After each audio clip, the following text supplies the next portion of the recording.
Welcome everybody. Today we will talk about a very important project, which is the Riyadh Metro, and how to benefit from it in this project and motivate students to learn the basics of robotics, programming, and thinking about things. Let us first give a quick overview of the Metro. The Riyadh Metro boasts state-of-the-art features and cutting-edge technology. It is designed to accommodate the diverse needs of Riyadh's residents and visitors, offering a seamless and eco-friendly mode of transportation. Therefore, it is important to benefit from this project.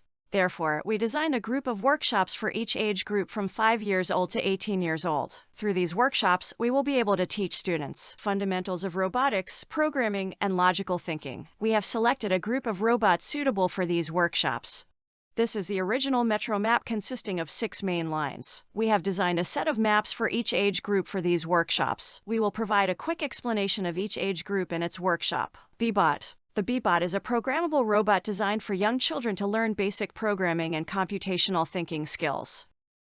Here we will use this robot on this map to track the line and reach the goal. Here is how to program this robot and how to track the line. The yellow car robot is a programmable educational robot that allows students to explore advanced control techniques. This robot can operate completely autonomously by programming the car directly or with the help of computer software using dedicated software. Here we will use this robot on this map to track the line and reach the goal. Here is how to program this robot and how to track the line.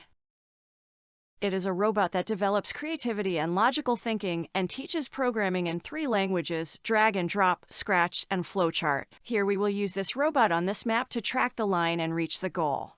Here is how to program this robot and how to track the line.